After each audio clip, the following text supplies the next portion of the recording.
Anderson. Thank you for joining me. We're going to spend some time in this hour, kind of a teaching hour, in which we're going to focus on the subject of intelligent design, the Bible, and creation, some of those issues. And the reason I'm doing it is a number of reasons. First of all, if you listen to the opening of the program, we talk about creation evolution. We talk about intelligent design. If you've listened to this program, you know that we've interviewed people that are identified as creationists with the Institute for Creation Research and Answers in Genesis and a variety of others. And then we also have people that talk about intelligent design there with the Discovery Institute, and we oftentimes promote various conferences where that is taking place.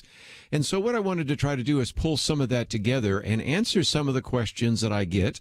Sometimes we get them on the air, but I find a lot of people say, it's all kind of scientific and I don't understand it. But when I go and speak, they'll pull me aside and say, I've got a question here.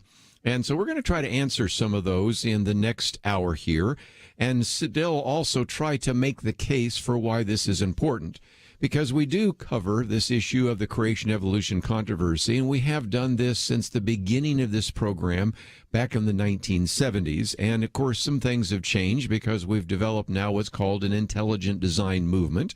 Back when Point of View started, there was an Institute for Creation Research, but all those other organizations I mentioned did not exist. So in some respects, some of that is a newer phenomenon. And yet you might say, why bother? It seems like whenever you talk about origins, creation, evolution, tempers flare, people get upset. Is a proper reading, for example, of Genesis that important? And, some individuals, well-meaning sometimes, have tried to say, look, if we just segment off the first 11 chapters of the book of Genesis from the rest of it, maybe that's just more kind of an allegory. Maybe it tells us that God created, not how he created. And then from, say, maybe Genesis 12 on, well, we'll see that as real history. And so what I want to try to do in this first segment, before we get into this whole issue of intelligent design, is really kind of make the case for why we believe in creation and why I think it is really important. And the first is when we talk about the book of Genesis, after all, let's face it, it is a foundation for the rest of the Bible. Genesis means beginnings. And it's really the story of the beginning of the universe, of the solar system, of Earth, and of human beings. And so in some respects, it really is crucial to our understanding. And there's some that want to say, well, that's the Old Testament. I just look at the New Testament. Well, you're in trouble right there if you use that kind of mindset. Because if you look this up, the first 11 chapters of Genesis are quoted 100 times in the New Testament. All of the first 11 chapters are referred to somewhere in the New Testament, and you can find that every New Testament author somewhere refers back to something in Genesis 1 to 11.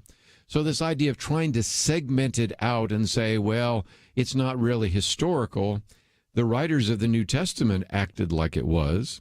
You might say, well, I'm just really kind of a red letter Bible kind of person. Whatever Jesus said, that's what I pay attention to. But here's interestingly enough, if you just go back and look at the first 7 chapters of Genesis, which are seen as the more controversial ones for some people that want to embrace the theory of evolution, Jesus himself refers to each one in one place or another, each one of the 7 chapters of Genesis, which seems to indicate to me that he saw those as historical.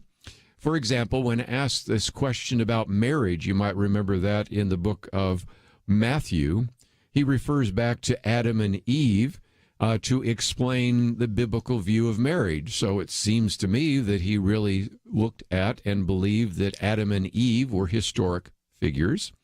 We can see that a little bit later in Matthew 23, he talks about the kind of the inspired history, and he talks about the, if you will, the martyrdom of Cain all the way to Zechariah, the historicity of Cain and Abel. And so we see that Cain kills Abel. And so the blood of Abel and Zechariah are sort of the markers for inspired history. So if the murder of Zechariah at the door of the temple is historical, would tend to suggest that also this of Abel would be historical. Let's take another one, a chapter later in Matthew 24. Here, Jesus is talking about what it will be like in the end times, and here he begins to describe it as just as it was in what? the days of Noah. And so he relates the social conditions before the flood of Noah to what it will be like before he returns to earth. So whether you look at Matthew 23, Matthew 24, or a variety of other passages, it does seem to me that the New Testament writers referred to Genesis as historical. And interestingly enough, we also see that Jesus referred to those as historical. Of course, another way to look at it is some people simply say, why can't we just say God used evolution? And that's, a theoretical possibility that God used evolution. But if you look at this, we'd have to say that the theory of evolution is really based upon the idea that everything is random. We have random mutations. We have survival of the fittest. We have what Richard Dawkins referred to as the selfish gene. You're just one piece of DNA's way of producing more DNA. Evolution, of course, a very wasteful and inefficient process where millions and even billions of creatures lived, died, and there was no significance to it at all. And so, again, it might be an appropriate question to ask, in a world where nature is red in tooth and claw, why would we believe that that's how God used it to come about? Now, you might say, well, why do we have nature today that is fallen and red in tooth and claw? Well, okay, that's an easy answer if you look at Genesis chapter 3 because of the fall. But ultimately, there is a teaching in Genesis that the creation was good and very good. And so when we look at some of these passages, we'd have to say that we sometimes learn the character of an individual by seeing their handiwork. I mean, if you've ever gone into a museum, an art museum, and you look at paintings, you can have a little bit of a sense of the mindset, the worldview of an individual by what they have created. You look at sculpture, you look at photography, you listen to music, you learn a little bit more about that individual. And so the question you would have to ask is that if indeed we want to say that God is revealed in creation, and that certainly seems to be what is taught in Romans chapter 1, then what kind of creation do we see? Do we see a God who is able to use a creative act to bring about a world that is good? Or do we see a long, tedious, wasteful process known as evolution to bring it about? And so I think the argument that could be made very easily is that when we look at, first of all, the historic nature of Genesis, then as we look at, if you will, the scientific nature of evolution, then certainly this idea of creation is an important factor that should be considered. So when we come back from the break, I want to move into now this question of intelligent design, because we oftentimes have people on this program that talk about intelligent design, and we're going to look at it in two significant ways. What evidence do we have of intelligent design in astronomy? What evidence do we have of intelligent design in biology?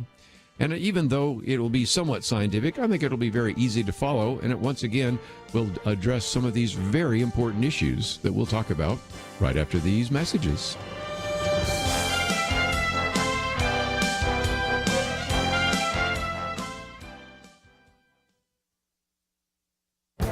This is Viewpoints with Kerby Anderson. The latest battle in the culture wars has been the teaching of critical race theory. Concerned parents have been expressing their concern at school boards across the country. Defenders have responded in at least two ways. Critics don't know what they're talking about, and schools are not teaching critical race theory. While it may be true that some critics don't understand all the nuances of critical race theory, there have been numerous articles that can quickly educate you on the concerns of this teaching. We have a booklet at Point of View that can provide you with enough information to know why Christian parents and other parents should be concerned about this teaching. The second response, that critical race theory isn't being taught, is even easier to dismiss. Critics have uncovered receipts for facilitators who come into the schools to train teachers in how to teach this theory. In a previous previous commentary, I mentioned that Christopher Rufo has put together a database of more than 1,000 stories about the teaching. But the biggest development in this culture war debate has been the list of more than 4,000 teachers who have pledged to inject critical race theory into their lesson plans. The pledge was created by the Zen Educational Project. The website offers free, downloadable lessons and articles that are linked to Howard Zinn's book, A People's History of the United States. The Zen Project takes issue with state legislatures that are attempting to ban the teaching of critical race theory, along with attempting to prevent the teaching of the 1619 Project and Black Lives Matter material. The current controversy over teaching critical race theory is merely one battle in the larger culture war over the teaching of contrary views on gender and sexuality, along with race and discrimination. I'm Kerby Anderson, and that's my point of view.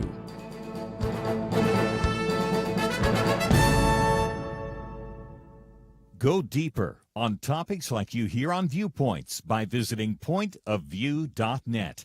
Pointofview.net.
You're listening to Point of View, your listener-supported source for truth. Back once again talking about intelligent design in the Bible. And in particular, I want to focus on this idea of intelligent design before we get into some of the specifics. We'll look at intelligent design in astronomy. What do we see when we look at the long dimensions of space? And then we'll look at intelligent design in biology. What do we see when we look in the small dimensions? Whether we look in our telescope or a microscope, there's really very good evidence for intelligent design, and we're going to spend some time talking about that. But let me try to clear up some of the misconception that people have about intelligent design. Some people say, well, intelligent design is an attempt to simply say, I don't understand the scientific principles, so I'll just say God did it. It's sort of the God of the gaps kind of argument. And that's not what intelligent design is. Intelligent design isn't saying that everything that we see in the world is intelligently designed. Just a minute ago, I mentioned Genesis 3. We might see some evidence of design, but we also see flaws. One of the arguments that evolutionists oftentimes use about arguments for intelligent design is, well, this doesn't look like something that was designed by a creator. It's flawed. It doesn't work quite right. Or we have disease and death, and we have genetic mutations. This isn't something that would be the handiwork of God. Again, I could take us back to Genesis chapter 3. So what is intelligent design? Well, there was a book written a number of years ago by Dr. William Dembski. Bill Dembski has been on this program in the past, and his book, The Design Revolution, basically says that intelligent design is something that comes from a recognition that only intelligent causes can adequately explain the complex, information-rich structures of biology. I would also add, since he was writing primarily from a biological point of view, that intelligent design can only explain some of the fine-tuning of the universe. But his argument is that we have very well-defined methods that can distinguish intelligent causes from undirected natural causes. And that is that when we find something in nature, we can come through a test, and he does this in sort of a mathematical way, but I'm not going to get into the science or the math, but just say intuitively we recognize that sometimes something that has some kind of pattern might be due to regularity, like regular wave action, or some things come together and look like design, but they obviously came together by chance, or then some actually show evidence of design. And a good example that I love to use oftentimes when I speak to an audience is that even if you know nothing about Mount Rushmore, even if you came from another country and happened to come to this particular area, this national park, and see those sculptures of these presidents, you would immediately assume that these were designed. Now, you might not know who the designer was, Gutzon Borglum, but you would know that even if I don't know who the intelligent designer is, you would recognize that that was intelligent design. And if somebody were to try to suggest to you that this was just a freak phenomenon of erosion and wind pattern, you would say, no, the information there is entirely too complex to explain it other than to look at it in terms of intelligent design. Another illustration I use, when you go to the beach, you'll lots of times see various waves that come in on the beach, and these will form some very interesting ripples and wave patterns and things of that nature. And oftentimes I show a slide of one that's quite beautiful, and you could say, well, that could have been created, but you know enough because of just the regular wave action to know that that particular pattern, is intriguing and interesting as it is nothing more than just due to regular wave action and can be explained very easily without any appeal to intelligent design. But if you walk down that beach a little bit further and see words in the sand, maybe a number of shells arranged in the name of a person, or it says hello or whatever, you would immediately say, no, I don't think it's possible that all those shells just came to positions in that regard simply by chance. And so I would certainly at that point have a real understanding that we needed some kind of intelligence to explain that. A third example is if you're walking and you find something that looks like an arrowhead, very quickly you could determine whether or not that's something that looks like an arrowhead or whether it really was an arrowhead left by someone who intelligently took a piece of rock and created it as such. And once you begin to look at it with any kind of precision, you can very easily eliminate the fact that it looks a little bit like an arrowhead, but it's just a phenomenon of nature, or it is an arrowhead and it was left by some tribe that had been there in the past. And so these are examples we have in our lives every day. We have an intuitive sense of what was intelligent and what was by accident, what is due to regular actions or even in a chance occurrence, and what is designed. And so that's kind of the idea of intelligent design. But before we take a break, let me address the other big question that people often raise, and that is there are individuals, oftentimes, sometimes in the creationist movement, that are critical of people working in the intelligent design movement because what they will oftentimes do is show maybe some evidence of intelligent design, but they won't go and actually identify the creator. And I understand that, but let me leave the issue of intelligent design for just a minute and talk about an issue that we talk about here on Point of View, and that's archaeology. If you go and look at a lot of the archaeology being done in Israel and other places around the world, you have to recognize that there are a few Christians doing it, but mostly not. And so in some respects, archaeologists will be able to discover something in the dirt. They will be able to give it some information. They'll be able to place it in the right region. And yet sometimes those discoveries have a significance to the Bible. My goal here is to say that oftentimes the archaeologist is not the one that you want to actually connect it to the Bible, because that archaeologist may not have theological background, may not even be an Orthodox Christian. So sometimes we can see the artifacts of archaeology, which are then taken by other Christians or apologists or theologians to actually show its connection. So the historical reliability of the Bible is proven by archaeology, but the archaeologists don't do it. It's the people that come behind them, take some of that, and then publish it in Biblical Archaeological Review, or they publish it in various apologetics books. I would say the same thing is going on here in the area of intelligent design. A good number of these individuals working in the area of intelligent design could not really be considered Orthodox Christians. I mean, they may be Christians in the broadest sense. Some of them are fairly secular. Some of them are agnostic and atheist. So we really don't want them doing, if you will, theological work any more than we want some of these secular archaeologists doing theological work.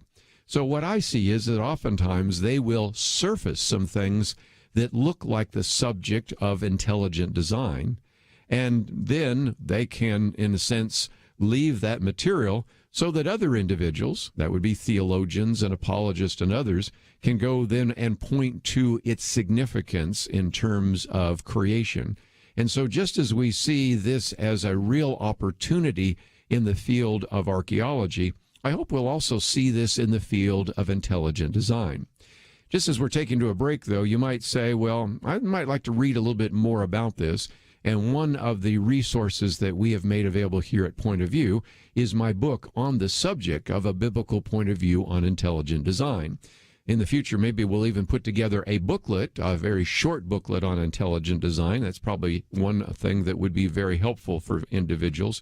But the goal there is to try to give you a brief overview of a few of these issues so that you can understand some of the topics. But this is one of the reasons why we have felt that it was so important to spend some time talking about this issue of intelligent design, because ever since some of the scientists began to surface some of this research, which we'll talk about after the break, it is really exciting to see.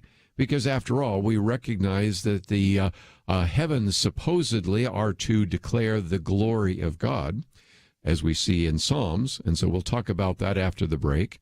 We also see, as I mentioned just a few minutes ago, that in Romans 1, the creation itself shows that there is a creator, and so we should expect that even though we live in a fallen world, even though there's death, decay, sickness, disease, and so many things, and sometimes even flaws in the creation, we still can see the fingerprints of God. So when we come back from the break, we're going to look at that in two different areas. First of all, the subject of intelligent design in astronomy. As we look at these galaxies, as we look at these stars, even as we look at our own solar system, even our own Earth, do we have evidence of intelligent design? And then after that, we'll look at intelligent design in biology. As we look in our microscopes, what do we see in these fine structures in biology? And if nothing else, I think this once again just illustrates that we see God's fingerprint in the creation. Let's take a break. We'll talk about some of these aspects of intelligent design right after this. Having civil conversations about important issues seems to be harder and harder. Various media outlets tell people what they should believe, why they should be outraged, and getting people to actually think, well, it can be difficult. Whether it's the gospel, tax issues, social policy, or just about anything else, you need to have solid information and clear thinking to address the hard issues. You need God's truth applied. And that's what you get in less than 2 minutes with Point of View's Viewpoints Commentary, a daily resource to help you be informed and think through the things we need to be talking about. It is free and will arrive in your inbox each day when you visit pointofview.net/signup. Sometimes we know we should say something, but we're silent because we're not quite sure what to say. Viewpoints Commentary can help you break the silence and change the narrative. It can make you a more equipped agent for truth. Get your free subscription to the Viewpoints Commentary at pointofview.net/signup. Pointofview.net/signup. Point of View will continue after this.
are listening to Point of View.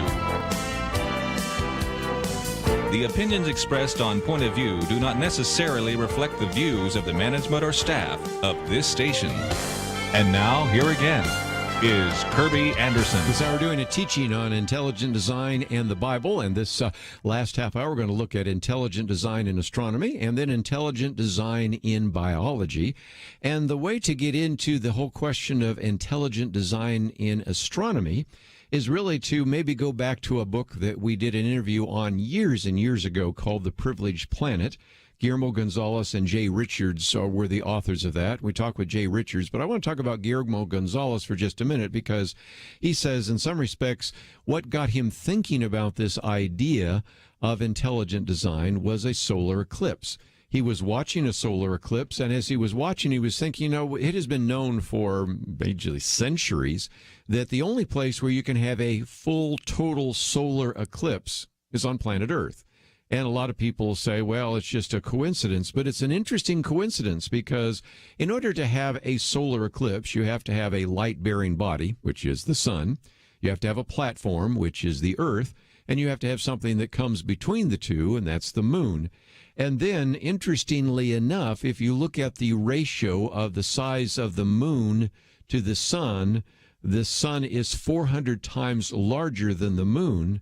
But the distance between the sun and the moon and the moon and the Earth is, again, a ratio of 1/400. So without getting into all the math, basically you have a perfect solar eclipse that takes place from time to time here on planet Earth. Now, the benefit of that is great because it allows us to measure the corona, and a lot of things we've learned about astronomy come from that solar eclipse. Well, Guillermo Gonzalez began to say, what if it is not a coincidence, but maybe it's an example of the fingerprints of God? And what he was really doing is challenging what has oftentimes been called the Copernican principle. Not so much Copernicus, but his followers began to say that since they finally concluded that the solar system does not revolve around the Earth, but the Earth and the planets revolve around the sun, then what we have is a recognition that the Earth isn't as unique as many people might have thought. It's only one planet in a solar system with a number of planets, in a solar system that's just one of many solar systems and stars in just one galaxy. And so the argument is that there's nothing significant about planet Earth. But interestingly enough, because of the work of Guillermo Gonzalez and a variety of other astronomers, they began to say, as we look at this universe, it is just right. Matter of fact, some even referred to it as the Goldilocks universe. You might remember Goldilocks and the Three Bears. One bowl of porridge was too hot, one was too cold, one was just right, one bed was too hard, one was too soft, and one was what? Just right. And so as a result, you recognize that we live in a just right universe. And so a number of astronomers began to say, maybe there is something to this. Because after all, when we look at the various equations for gravity, they are just right. We look at the constants in electromagnetism, it is just right. If you look at the strong and weak nuclear forces, they are just right. Even the ratio of the proton to the electron is just right. And so all of these parameters just for the existence of the universe are just right. But then when you look at even planet Earth, you see some really remarkable things that we now know. First of all, the size of the Earth is just right. If it were a little bit bigger, that would make it hard for us to even have anything like complex life. If it was smaller, it would not have enough gravitational pull to keep an atmosphere there. So again, the size of the Earth is just right. If you look at the distance of the Earth from the sun, it's what many people have now called a solar habitable zone. If the Earth was just only a few percentage points closer to the sun, it would lock into orbit and as a result would not spin. More importantly, it would have this runaway greenhouse effect and no life could live on it. If it was about 20% further away from the sun, it would be too cold. And again, it would be almost impossible for complex life to exist on this planet. And then when you look at things like its axial tilt, of the size of the moon, we have a moon that's much larger than any kind of moon we've seen in other kinds of planets we've been able to identify in other places in our galaxy. You look at the temperate nature of our planet, of course, the actual tilt and all sorts of other things, as well as the spin and the moon give us the tides. And so many things are, again, when we come to our planet Earth, just right. Then even if you look at our solar system is just right as well for a number of reasons. First of all, we have these very large planets, Jupiter and Saturn, and the significance of those is that, number one, because they are massive planets, tend to protect us in many ways from any kind of harmful comets and asteroids, because instead they are almost like vacuum cleaners going through where the solar system is orbiting and removing those things which might hit the planet and hurt human beings and those kinds of things. But more importantly, these two very large planets, in a sense, also keep our orbit circular. Without Jupiter and Saturn, our orbit would probably degrade into more of an elliptical kind of orbit, where 2 times a year we'd be maybe too close to the sun, 2 times a year we'd be too far from the sun. And so that is a very significant issue as well. And then finally, even the galaxy we find ourselves in, the so-called Milky Way galaxy, not only is there what you might call a solar habitable zone, but Guillermo Gonzalez argues that there is also a galactic habitable zone. We would not want to be too close to the center of our galaxy because of harmful radiation. We also find ourselves out on the periphery, so that, number one, we not only are away from all sorts of dangerous parts of our galaxy, but even more significantly, we're able to actually see other galaxies in addition to our own.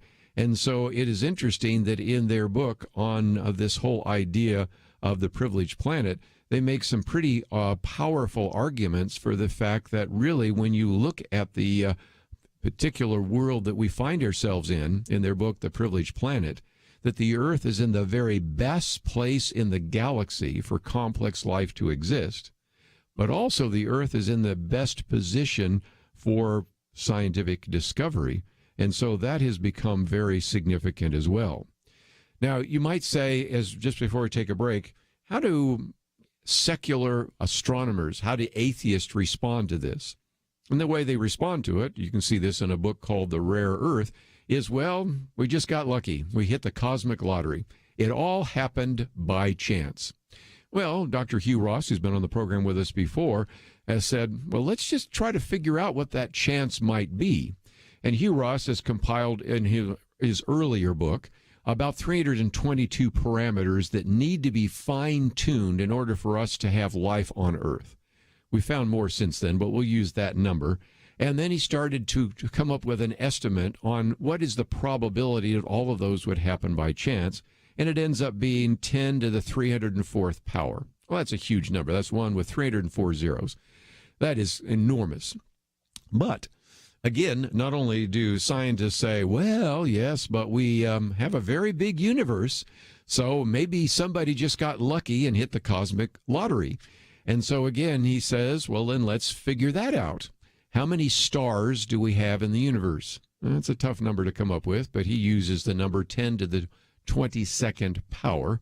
That's one with 22 zeros behind it. So let's now divide 10 to the 304th by 10 to the 22nd, and you come up with 10 to the 282nd, which is still an enormous number, essentially saying that the probability that we have any planet anywhere in the universe that has life is astronomically small. If you want to understand what 10 to the 282nd power is, it's 1 million trillion trillion trillion trillion trillion trillion trillion trillion trillion trillion trillion trillion trillion trillion trillion. That is an enormous number. And I sometimes like to say to our friends that are atheists, sometimes what you're trying to do is bet your eternal destiny against that number, because it suggests that life, even on this planet, is not predictable in light of what we know in terms of the fine-tuned parameters and what we know in terms of physics and chemistry. So, as we go to a break, you might want to pull out your Bible, look at Psalm 19, verse 1.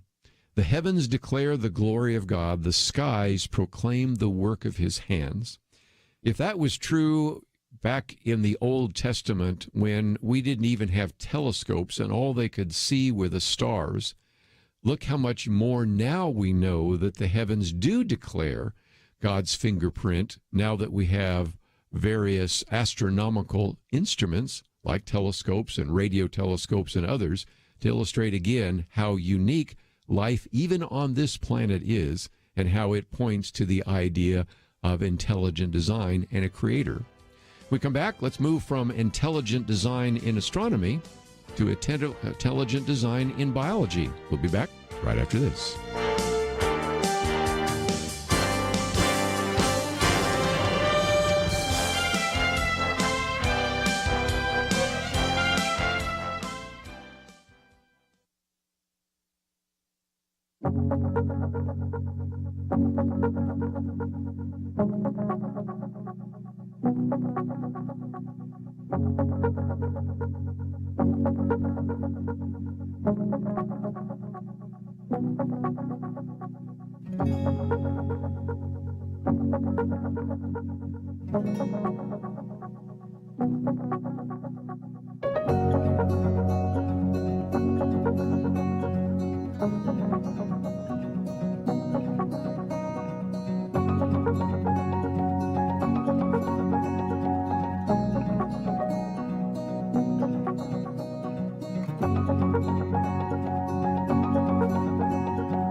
Now, back to Point of View, your listener-supported source for truth. Back for a few more minutes, and we're going to continue our conversation on intelligent design and now look at the subject of intelligent design and biology.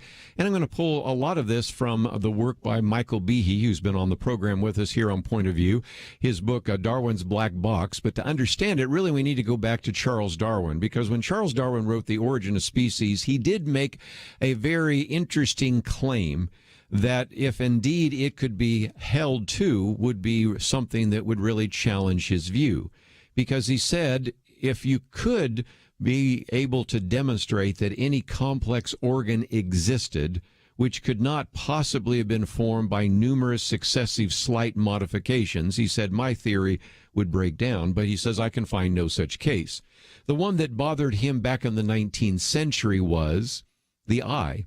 Because for an eye to work, you need a retina, cornea, optic nerve, all the rest. But he was coming up with the idea that maybe there was some particular organ that might have evolved that was at least sensitive to light even before it could see clearly, and then evolution would take it to perfection. I think that one still falls apart. But the bigger issue that we want to focus on is the fact that really when you get down to it, Charles Darwin didn't really know anything about molecular biology, didn't know anything about what was inside the cell. You had light microscopes, but now we have electron microscopes. So for him, for Charles Darwin, the cell was a mysterious black box.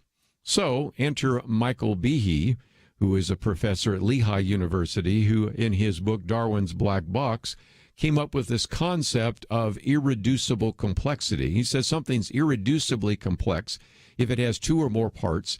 You remove one of the parts and function's not just impaired, but it's destroyed. In other words, you need all the parts simultaneously. And the example he loves to use in the book is a mousetrap, because a mousetrap has a hammer, a spring, a catch, a holding bar, and a platform. Does it work without a spring? No, that's what catches the mouse. Does it work without a holding bar? No, that's what keeps the holding bar, it keeps the spring back, and the hammer, and on and on and on. You can recognize that you need all five pieces simultaneously for a mousetrap to work. Well, that's a simple illustration to what we now find in the cell. We find some of the most complex microscopic structures you could possibly imagine. The one that we've talked about on this program with him is the bacteria flagellum, which is perhaps one of the most efficient little tails that moves around at an incredible amount of speed and is able to change direction in a quarter of a turn. Some people said it's one of the most efficient machines in the universe, and it's just one of about 100 different molecular machines that are all found in the cells of different creatures, and as a result, I think really begin significantly to challenge the theory of evolution, because all the pieces have to come together for it to work. It isn't not less functional when it has some of the pieces. All the pieces have to be there simultaneously for them to work. Another way to look at this is to think of our genetic alphabet like our own alphabet. What we have is in our DNA, we have nucleotides and genes and a chromosome and all of the rest, and eventually a genome. Well, just as you have the letters of the genetic alphabet, we also, of course, have letters of the English alphabet, and those letters can be formed into words, those words into sentences. Those sentences can become books, and those books can even become a library. And the example I always love to use is that you have an intuitive sense that if you have a Scrabble set and you throw it out on the table, you're not expecting any word to come up simultaneously just by accident. If a word did come up, you'd be pretty surprised and call everybody over and say, look how that just fell together as a word. Or if your name came up, the other example I sometimes use is we used to have alphabet soup. And, if you ever stirred alphabet soup and your name came up in the bowl, you go, that's pretty amazing. You know what, your name, if it comes up in the bowl, is going to be a really short name like Sue or Bob or Al, because if your name is Elizabeth or Robert, not as much. And so there is a sense in which you recognize that the longer the particular situation, whether it's the DNA code, whether it's protein synthesis, that doesn't happen by chance. And one of the things I've talked about before is even as scientists who believe that everything we see around us is a result of random chance, even as they talk about biology, they tend to use words that imply intelligence and language. For example, you don't have to even take your biology class and textbook to remember that they used to call it DNA is transcribed into RNA. And RNA is translated into proteins. Well, that's kind of the language of intelligence, and I think it illustrates, again, the harsh reality of the fact that we cannot really explain all of life as a result of random mutations. And even when we look at that, when we look at the evidence of mutation, there have been attempts to try to say, well, we do see sometimes some of these genetic mutations that give, for example, bacteria antibiotic resistance and all of the rest. But as we've talked about with Dr. Michael Behe, those are oftentimes from broken pieces of DNA. So it's sort of a downward spiral rather than an upward one. But don't take his word for it. One of the leading evolutionists, Pierre-Paul Grasset, actually talked about this as well. He said, what is the use of these unceasing mutations if they do not produce evolutionary change? He said, in some, the mutations of bacteria and viruses are merely hereditary fluctuations around a median position, a swing to the right, a swing to the left, but no final evolutionary effect. So as we're looking for a mechanism to explain all of that, even in biology, we can't find it. And so I think what we're starting to see is more and more evidence of the fact that really, when we try to even look at the cell itself, that black box, Darwin's black box, has been opened up, and we recognize there's a lot more intelligence in the cell than we might have imagined. And so if you're looking for more information, of course, I mentioned the book, Privileged Planet. There's also a DVD that Illustria Media has done, which you can watch and learn a little bit more about intelligent design in astronomy. But if you'd like to learn more about intelligent design in biology, there's a book called Unlocking the Mystery of Life, and also an Illustria Media DVD, which really shows, again, the complexity of various living cells, and once again just illustrates only so well that what we are talking about today is a remarkable amount of evidence that is continuing to mount to suggest that we have lots of evidence of intelligent design at the far reaches of space and in the very small corners of biology. And so as we come to an end here, let me just encourage you to find out a little bit more. You can go on our website, pointofview.net. You can type in words like creation, intelligent design. You can type in some of the key words for some of the key groups like the Institute for Creation Research, Answers in Genesis, Discovery Institute, whatever it might be, and learn a little bit more. Again, let me mention my book, A Biblical Point of View on Intelligent Design. We'd be glad to make that available to you. And probably in the future, I'll put together a booklet on the subject of intelligent design just to focus real quickly on how to think about some of those issues, because that part about, how does intelligent design fit with biology? How does it fit with astronomy? Even how does it fit with the Bible? What about the arguments for creation? Those are all very important issues, and we'll maybe try to address those in the future. But I hope you go to the website, pointofview.net, find some of those articles. You can watch them on YouTube, get a copy of the book. And as you go there, I hope that you'll also remember that as we talk about these issues, you may hear much of this on Point of View and nowhere else. So I hope that you will take the time to click on that button that says donate and support Point of View. Well, that's all we have for this hour, but I hope you appreciated our conversation about intelligent design in the Bible. We'll take a break and come back with more right after this.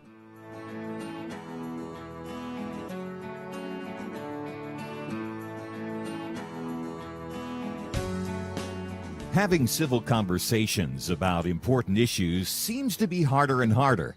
Various media outlets tell people what they should believe, why they should be outraged, and getting people to actually think, well, it can be difficult. Whether it's the gospel, tax issues, social policy, or just about anything else, you need to have solid information and clear thinking to address the hard issues. You need God's truth applied. And that's what you get in less than 2 minutes with Point of View's Viewpoints Commentary, a daily resource to help you be informed and think through the things we need to be talking about. It is free and will arrive in your inbox each day when you visit pointofview.net/signup. Sometimes we know we should say something, but we're silent because we're not quite sure what to say.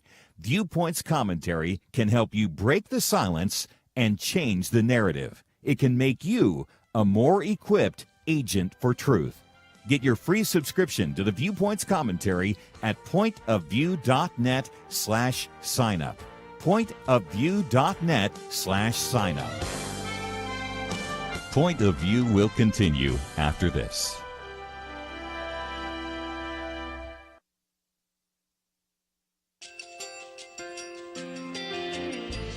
I just want to thank you so much for all the wonderful programming you have.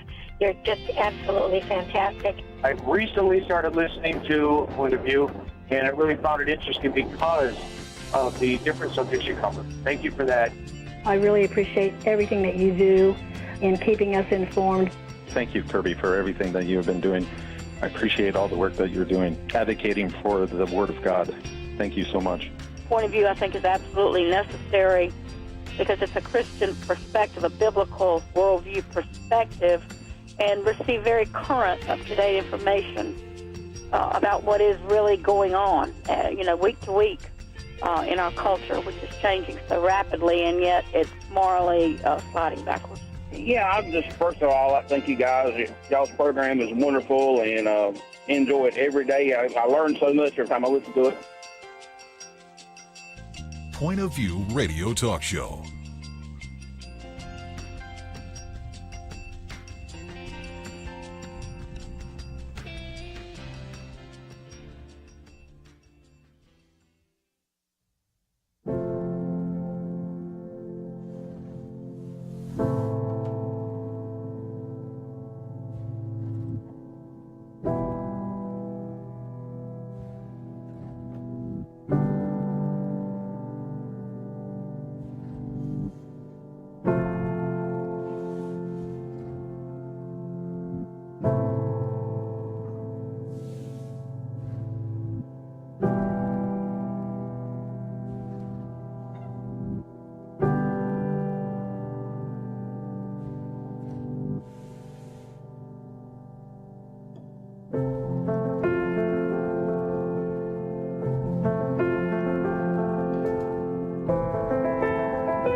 Hi, this is Kerby Anderson. You know, each day we take on the tough issues and provide a biblical perspective to them. The topics we cover are wide-ranging.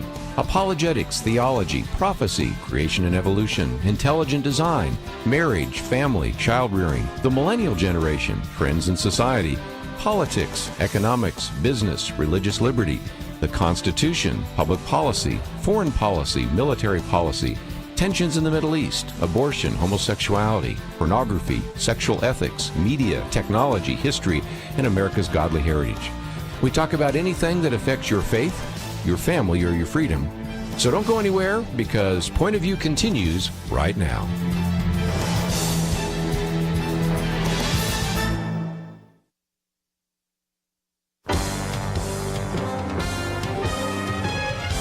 Across America, live, this is Point of View.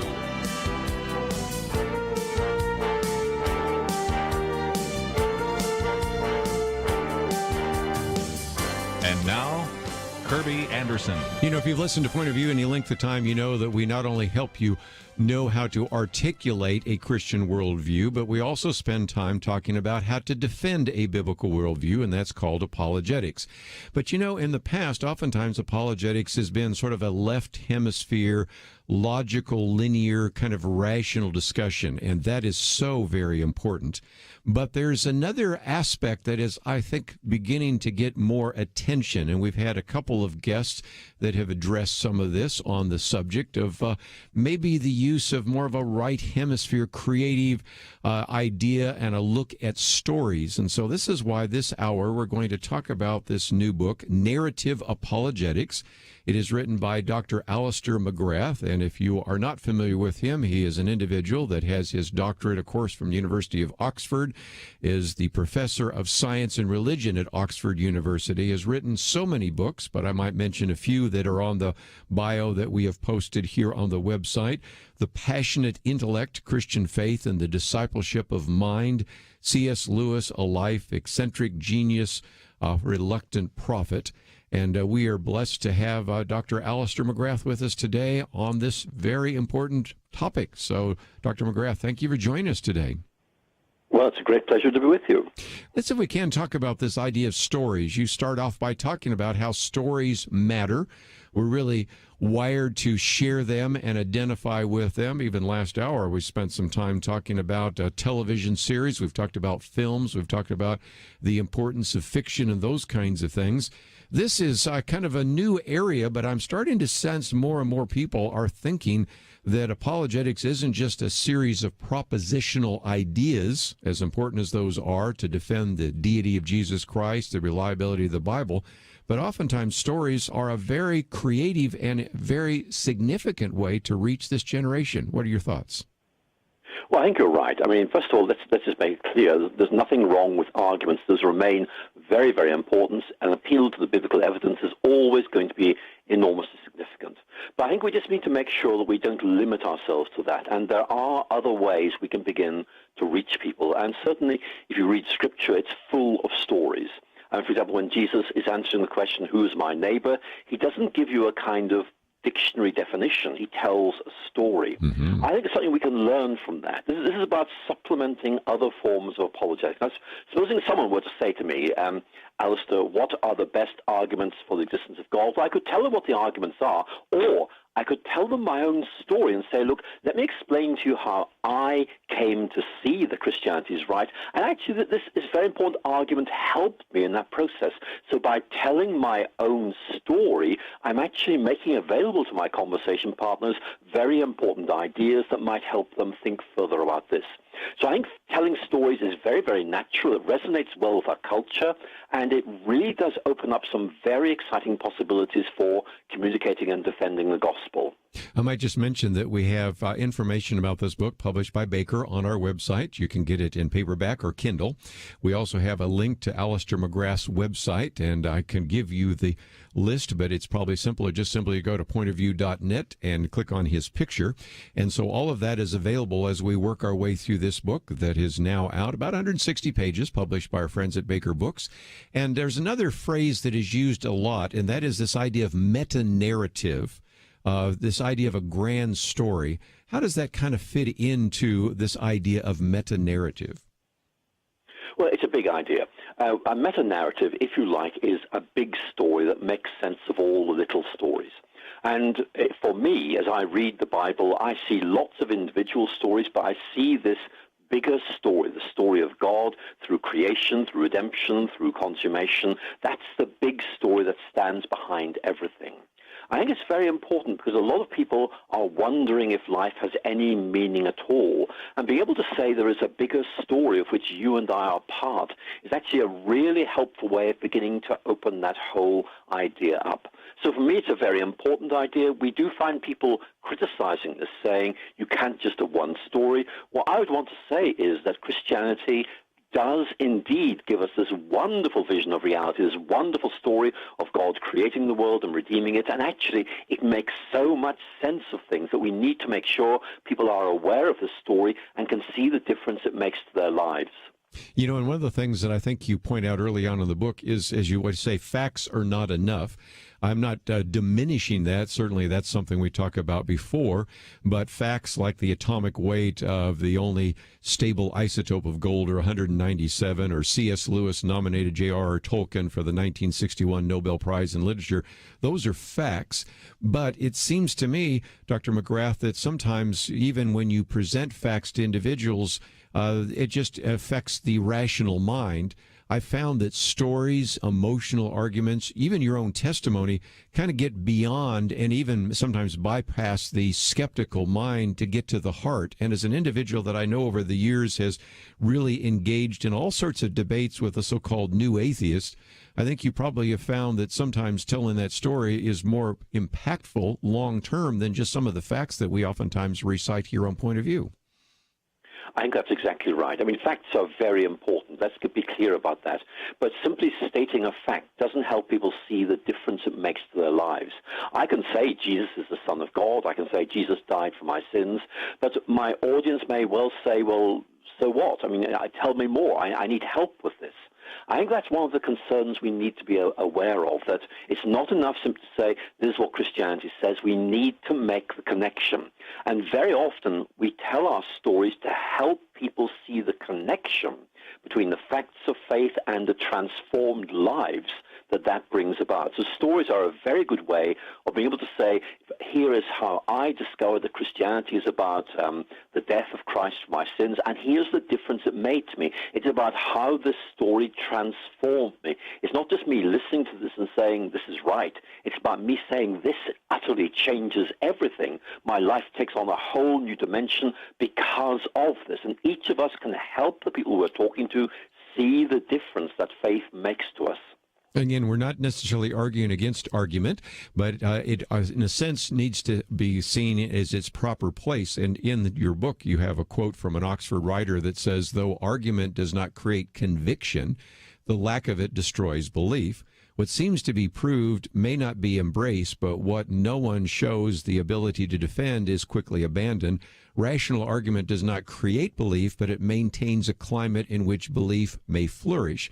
And so I've always thought about the idea of always be prepared to make an answer or give an answer, an apologetic, if you will, to everyone who asks you to give the reason for the hope that was within you. And so in some respects, this is kind of this idea that we can use these arguments that we talk about so often here on Point of View to create a climate in which the Holy Spirit can work.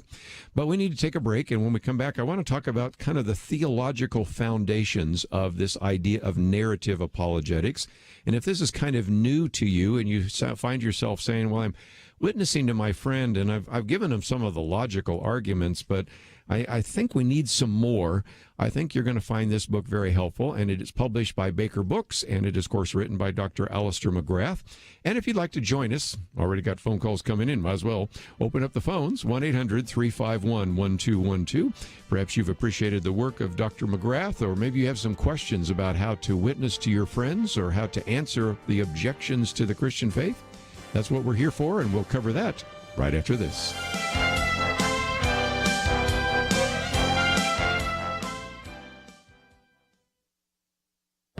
This is Viewpoints with Kerby Anderson. The latest battle in the culture wars has been the teaching of critical race theory. Concerned parents have been expressing their concern at school boards across the country. Defenders have responded in at least two ways. Critics don't know what they're talking about, and schools are not teaching critical race theory. While it may be true that some critics don't understand all the nuances of critical race theory, there have been numerous articles that can quickly educate you on the concerns of this teaching. We have a booklet at Point of View that can provide you with enough information to know why Christian parents and other parents should be concerned about this teaching. The second response, that critical race theory isn't being taught, is even easier to dismiss. Critics have uncovered receipts for facilitators who come into the schools to train teachers in how to teach this theory. In a previous commentary, I mentioned that Christopher Rufo has put together a database of more than 1,000 stories about the teaching. But the biggest development in this culture war debate has been the list of more than 4,000 teachers who have pledged to inject critical race theory into their lesson plans. The pledge was created by the Zen Educational Project. The website offers free, downloadable lessons and articles that are linked to Howard Zinn's book, A People's History of the United States. The Zen Project takes issue with state legislatures that are attempting to ban the teaching of critical race theory, along with attempting to prevent the teaching of the 1619 Project and Black Lives Matter material. The current controversy over teaching critical race theory is merely one battle in the larger culture war over the teaching of contrary views on gender and sexuality, along with race and discrimination. I'm Kerby Anderson, and that's my point of view.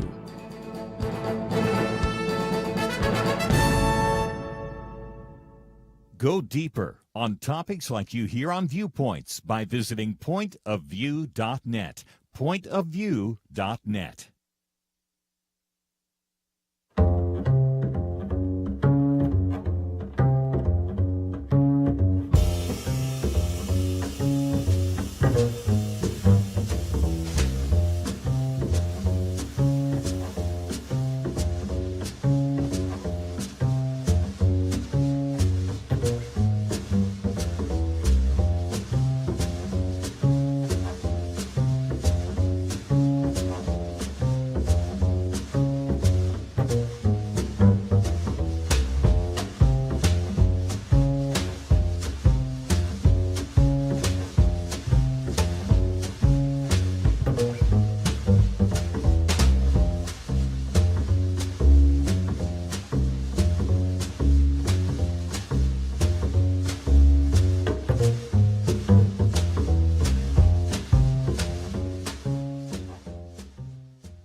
You're listening to Point of View, your listener-supported source for truth. Conversation today with Dr. Alister McGrath, and if you would like to join the conversation, 1-800-351-1212.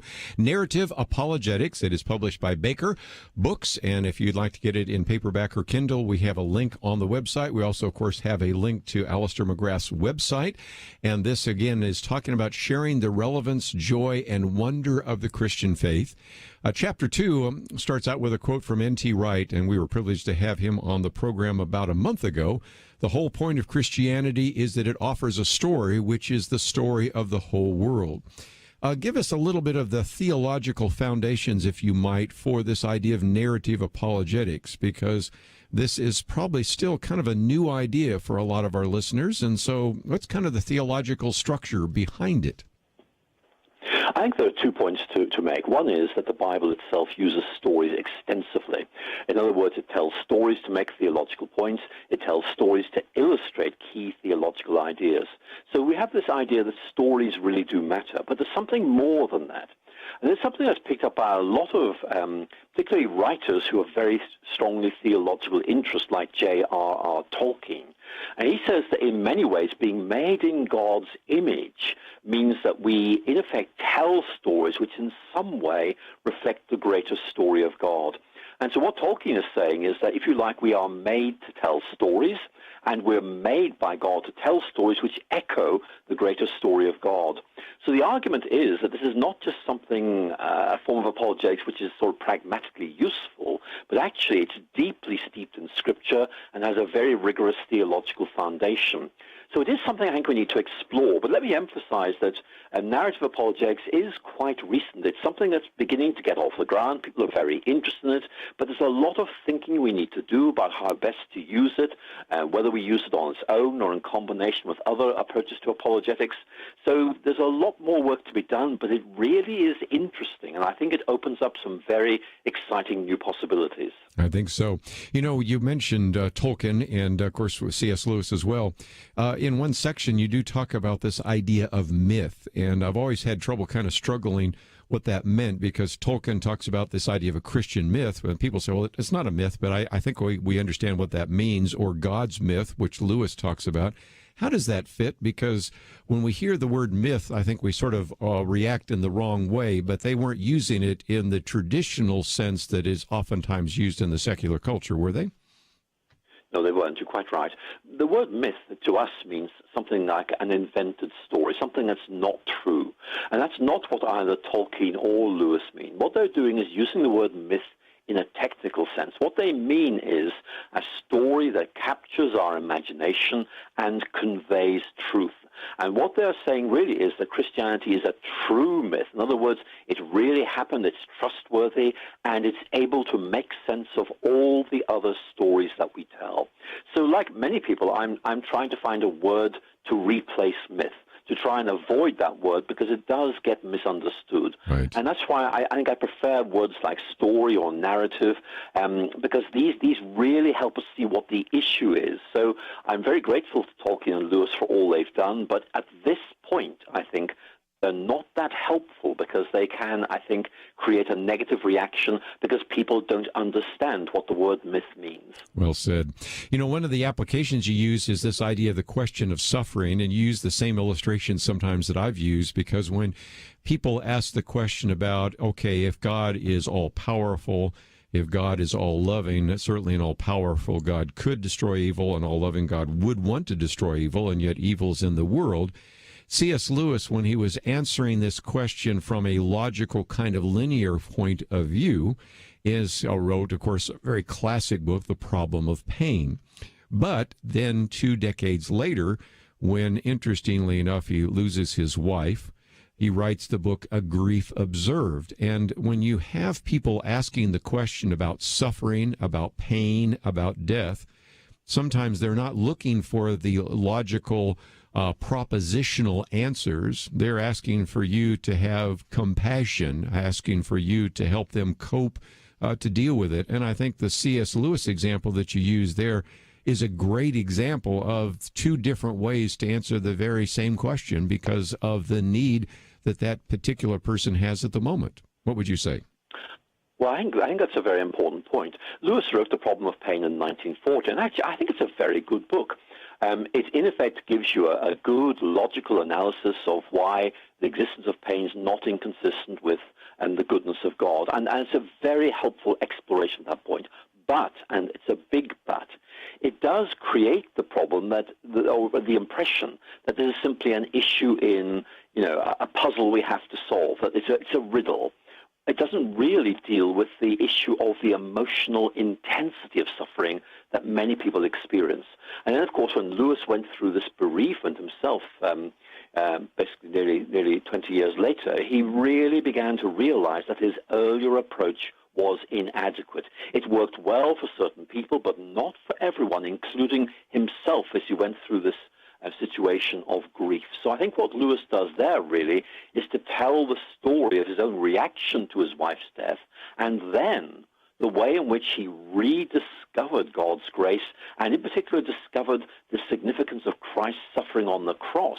And so he's telling the story of his initial despair, his raw emotion, and then gradually beginning to realize that there was a different way of looking at it. So he told a story, and the story actually grabs people's attention and really holds them as they think about this. Very good. You know, the 3rd chapter talks about the practical application, if you will, of narrative apologetics. And of course, we've already given one there, but I thought another one would be appropriate. And I've run into this when I've interacted with the so-called new atheists. and that is the idea that God is a projection. In other words, you want there to be a God, you want there to be some kind of judgment, you want there to be some kind of justice, and so that goes back to Ludwig Feuerbach, or probably even more so was popularized by Sigmund Freud. But you give us a good example there of how you could maybe meet some of those objections that we get from our atheist friends, that really you just believe in God because God is a projection of your own wish fulfillment. How would you respond? Well, I think I want to say two things. The first thing is that it's very well known that many atheists are atheists precisely because they don't want there to be a God. And there are lots of examples of this. Aldous Huxley is a very good example. So is the philosopher Thomas Nagel, who explicitly says, I didn't want there to be a God. So in effect, I just invented reasons for believing there wasn't a God. So we do need to say, maybe there is an issue here about wish fulfillment, but many atheists are atheists because they do not want there to be a God. So we need to, I think, just say there's another side to this particular story. But of course, we come to stories then. And one of the things I love about C.S. Lewis is the way in which he uses a story to subvert this whole approach. And we find it in The Silver Chair, which is one of the later Chronicles of Narnia. And this is all about some Narnians going into a dark underground kingdom. And Lewis tells the story of how the queen of this underground world laughs at the idea that there is an overworld, that is a real world, and asks them to describe it. And so one of the Narnians says, well, look, we have in our world a thing called the sun. It's a bit like that lamp in your ceiling, except it's bigger. And the witch ridicules this. She says, look, the sun, what does it hang from? And she makes fun of their idea. But you and I know that there is this real world and there is a sun.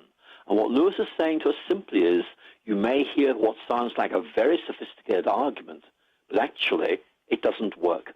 So he tells a story which makes you realize that what seems like a very sophisticated argument actually doesn't carry all that much weight.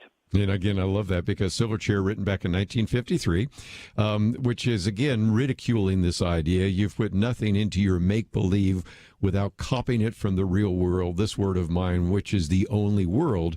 And, of course, the idea is that a belief in a sun is incoherent because it doesn't hang on anything.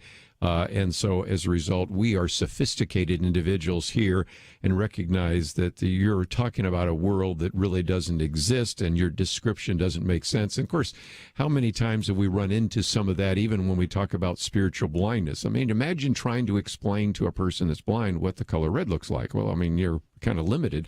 Imagine trying to explain to someone who's never had an encounter with Jesus Christ what it means to be a Christian. So that is just one more of those illustrations. We've got some more to cover, and really I've only covered about half of the book, and so we have a lot more to get into. So if you find yourself saying, this would be maybe very helpful either for me to read, number one, but also for me to maybe even pass on to others that I may have been witnessing to, I think you'll find it very helpful. It is written by Dr. Alister McGrath, published by Baker, and it is called Narrative Apologetics. And so if you'd like to know more about Dr. Alister McGrath, we have a link to the website.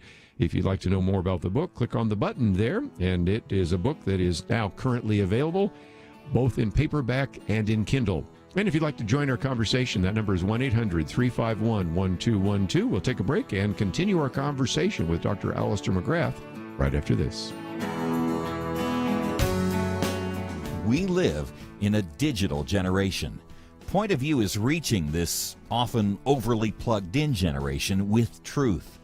You can keep up with us 24 hours a day using your phone, your tablet, your laptop, or your desktop. Search for the Point of View radio talk show on Facebook, where you can keep up with today's issues, learn about current and upcoming guests by liking us on Facebook. Also, follow us on Twitter. Our handle is @PointOfViewRTS. That stands for Point of View Radio Talk Show. Learn, interact, make a difference with Point of View using new media. And here's one way you can make a big difference. Help us increase our reach by spreading the word among your friends. Share a Facebook post. Tag us in a tweet. With enough joining us to plant seeds, we'll see a tremendous harvest. Come on, it only takes a minute. Search for Point of View Radio Talk Show on Facebook, @PointOfViewRTS on Twitter, and subscribe to the Point of View Radio Talk Show channel on YouTube. Learn, interact, share. The Point of View Radio Talk Show. Point of View will continue after this.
You are listening to Point of View.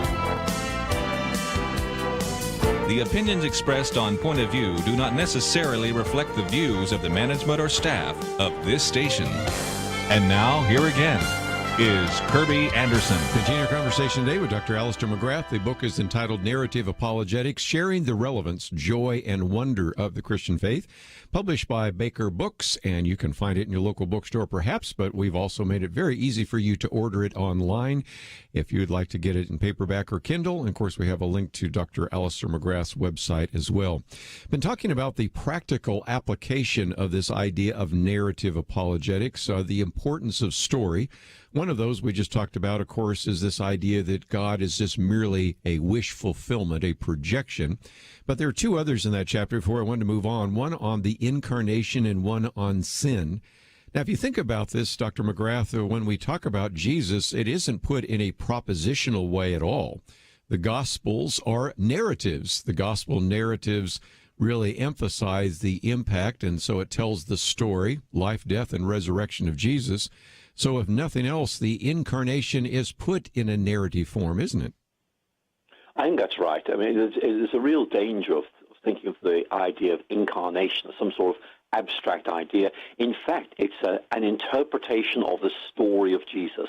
So we realize that this is not simply a gifted man saying some interesting things, but it's the Son of God coming to live among us, disclosing God and dying for our sins. So, in effect, the incarnation is a way of understanding exactly what Jesus is doing and who Jesus is. So it's a wonderful insight, and it's not an abstract idea. It's about the interpretation of the story of Jesus. And so that is certainly a very important one. But another one is this idea of sin. And I thought that would be one we can camp out on for just a minute, because let's recognize that when you say the word sin, people roll their eyes. And that goes all the way back to everything from the French Enlightenment to the fact that no one really believes that.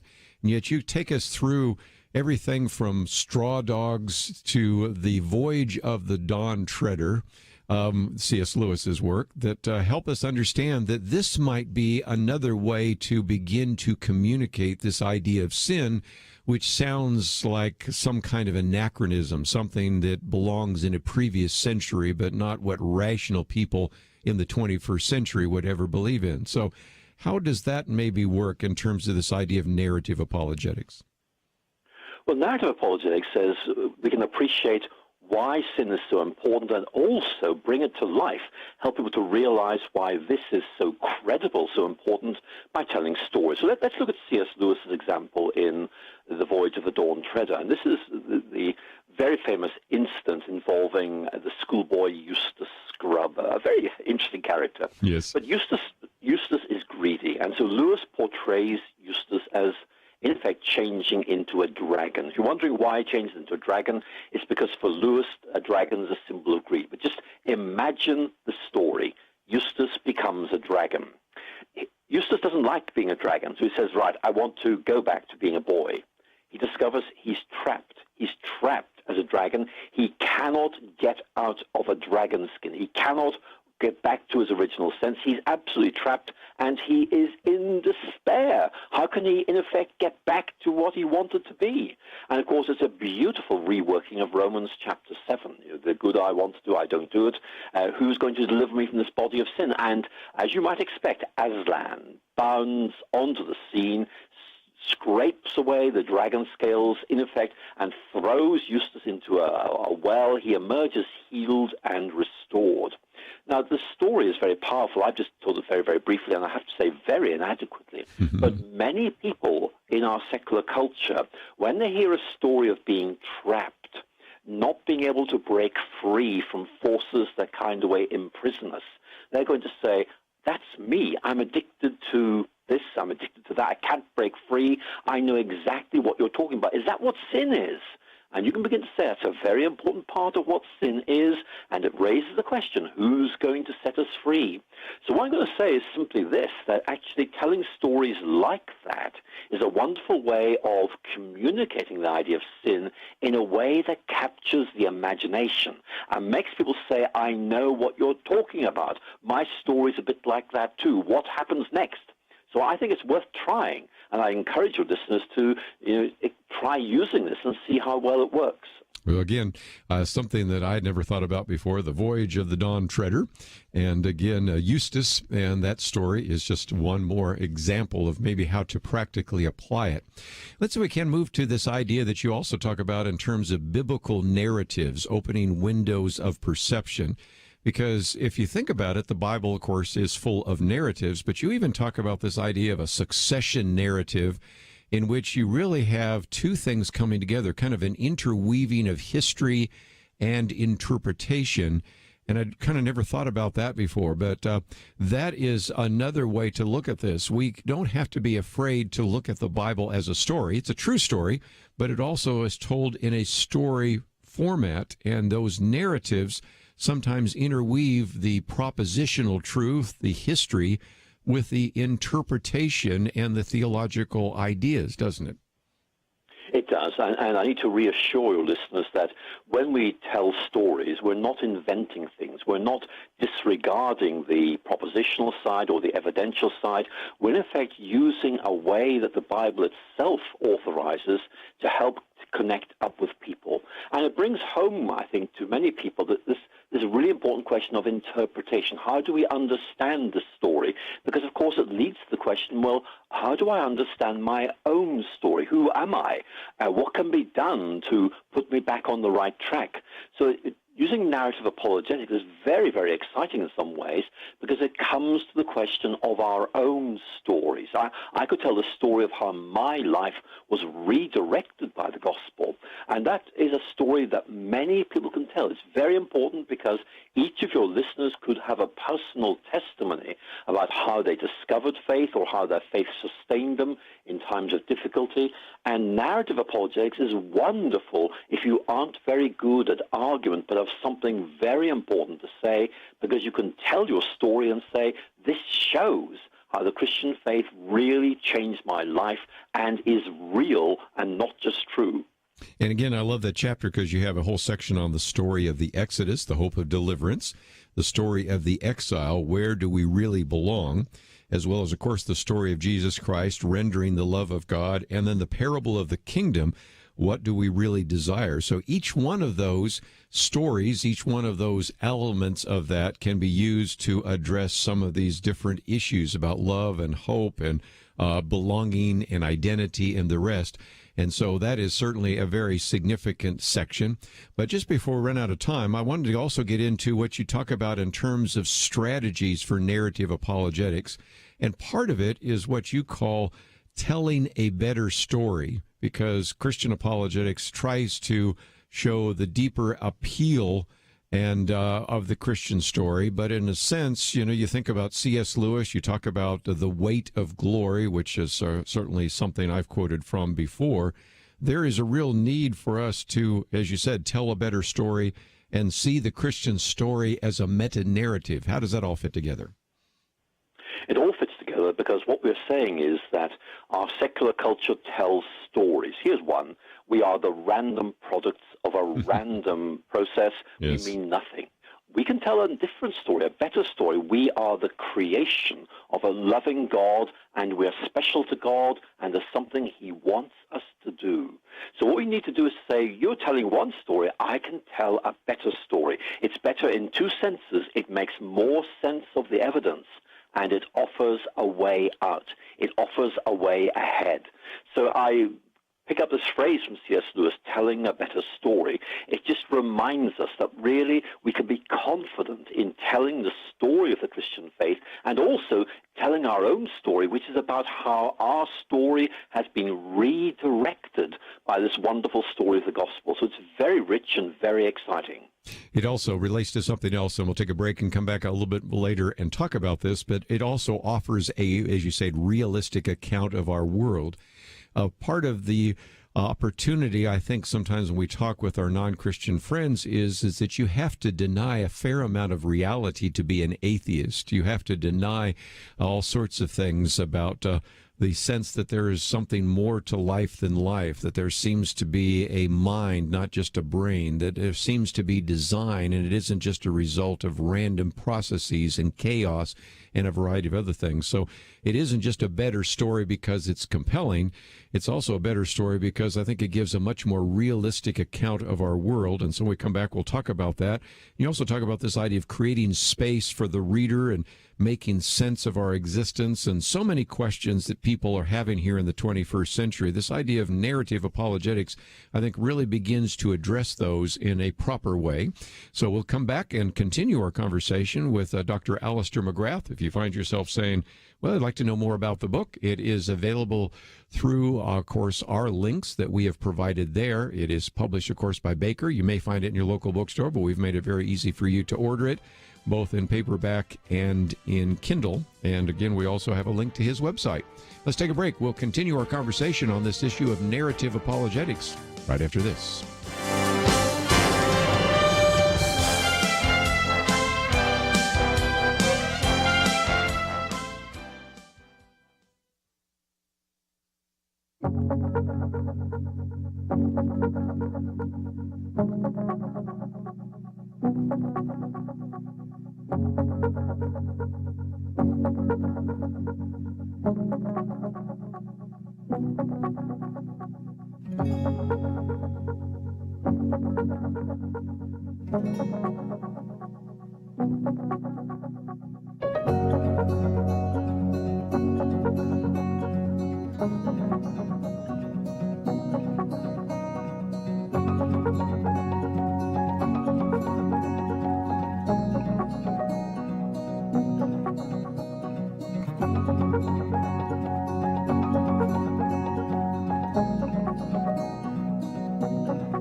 Now, back to Point of View, your listener-supported source for truth. Back for a few more minutes, Dr. Alister McGrath with us as we talk about his book, Narrative Apologetics. Let me commend to you his earlier book as well, Mere Apologetics. These two come together in a very good way. And Dr. McGrath, before we go on, of course, we want to talk about the Christian story and the meaning of life, but it occurs to me, and it's certainly something you do address in the book, we have been mostly focusing on how we can use this to talk to our non-Christian friends, but there is a sense in which these narratives and the whole idea of Christian narrative can be very helpful and encouraging for Christians as well, can't it? Well, I think that's right, because we can all tell our own story, and very often by telling our story, we're talking about not the grace of God in the abstract, but the way in which the grace of God changes us. So very often it helps us to appreciate aspects of each other's lives which illustrate really how significant the gospel is. So telling each other our stories can very often be enormously encouraging, because, if you like, it deepens and broadens our understanding of what God is doing in people's lives. So I think sharing our stories can be a great way of encouraging each other, as well, of course, as reaching out beyond the church to people who are wondering what Christianity is all about. And again, one of the things you talk about here is the Christian story and the meaning of life. And you make a distinction between meaning and function, which I think is important, because sometimes it's a difference between how things work, you say, and grasping what they mean. And there is such a desire for meaning in life today. People may not articulate it with those kinds of words, but they're looking for a sense of meaning and significance. And this is where some of these narratives, both your personal testimony, your personal narratives, and even the story of the Scripture, really provide the answer, don't they?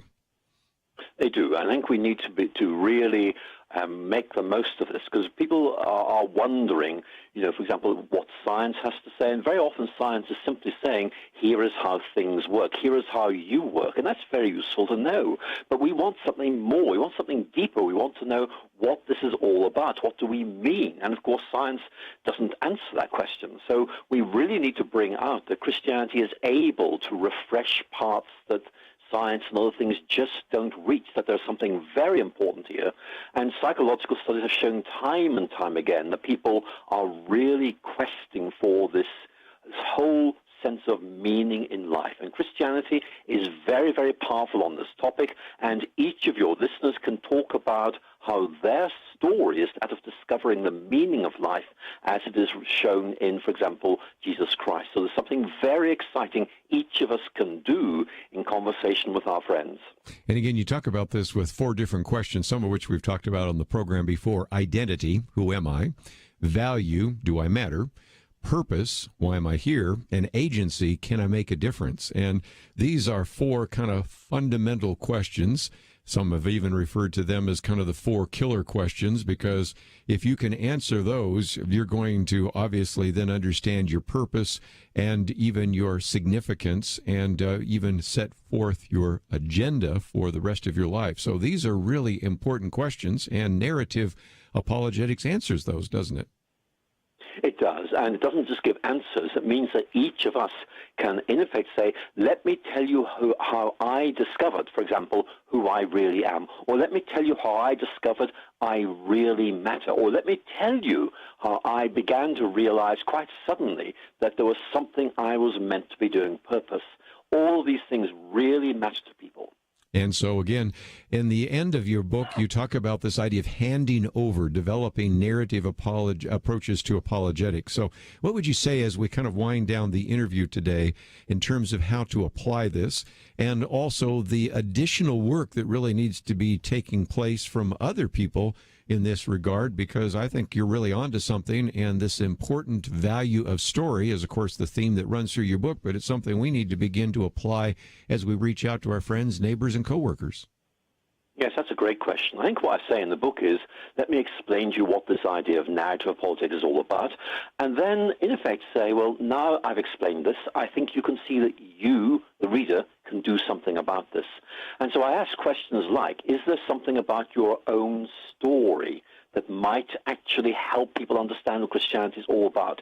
For example, the whole idea of being valued by God, the whole idea of, in effect, being able to break free from the stranglehold of sin. Or is there some particular biblical passage, some story in Scripture, for example, the parable of the pearl of great price, or maybe the parable of the prodigal son, which really spoke to you? Because if there is, you can explain to your friends that you read this biblical story and you tell it to them and say, that changed my life for the following reasons.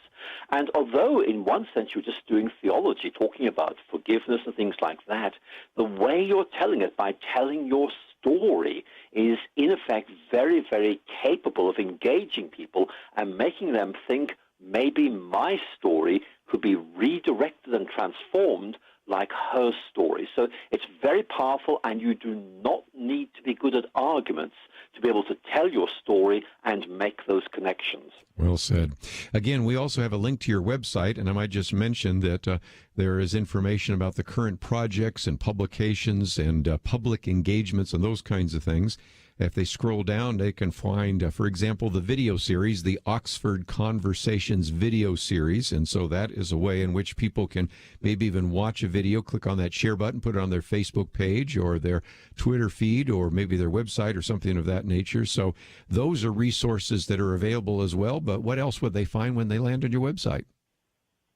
Hopefully stuff that will interest them and make them realize that they can begin to do some very exciting things, like, for example, telling the story of the difference their faith has made to them. That's a great story. I encourage your listeners to tell their own story. Well, again, Dr. Alister McGrath, it has been a delight to have you on the program, and thank you for joining us, and thank you for writing the book, Narrative Apologetics. It's been a real pleasure being with you. Thank you so much for having me. We're going to take a break, but just before we do so, let me just mention that this is really a focus on stories, that if you think about it, we as individuals are really wired to share them. We can identify with them. If you think about it, so much of the Bible is story. When Jesus was teaching, how many times did he tell stories? So it should be an indication to us that this is something we should want to do.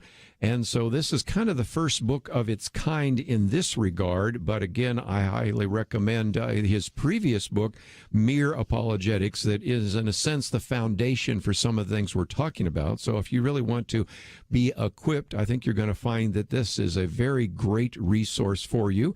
Lays out some of the theological foundation all the way through the book. You've picked up a little bit there. He's quoting from J.R.R. Tolkien's The Lord of the Rings, C.S. Lewis's The Chronicles of Narnia, a variety of different stories that kind of illustrate one point or another, and gives us a little bit of an introduction into narrative apologetics, the theological foundations of narrative apologetics, even some of the practical application. I took you through some of those.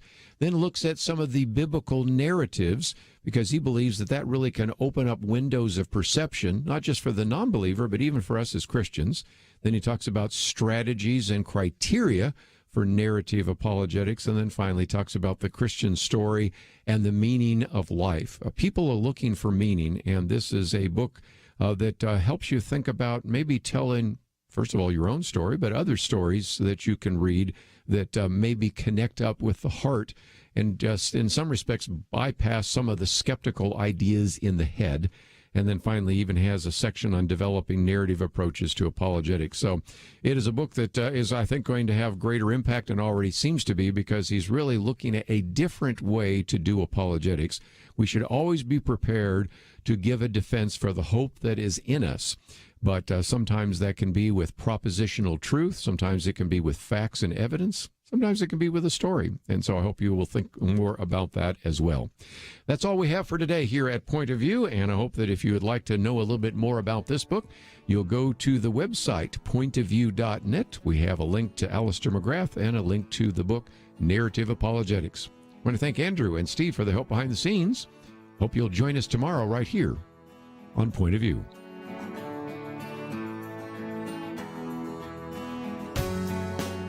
We live in a digital generation. Point of View is reaching this often overly plugged-in generation with truth.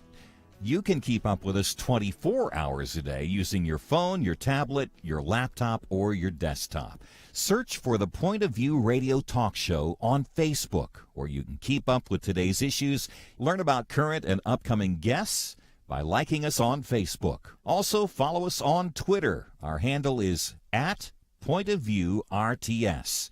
That stands for Point of View Radio Talk Show. Learn, interact, make a difference with Point of View using new media. And here's one way you can make a big difference. Help us increase our reach by spreading the word among your friends. Share a Facebook post. Tag us in a tweet. With enough joining us to plant seeds, we'll see a tremendous harvest. Come on, it only takes a minute. Search for Point of View Radio Talk Show on Facebook, @Point of View RTS on Twitter, and subscribe to the Point of View Radio Talk Show channel on YouTube. Learn, interact, share. the Point of View radio talk show. Point of View is produced by Point of View Ministries.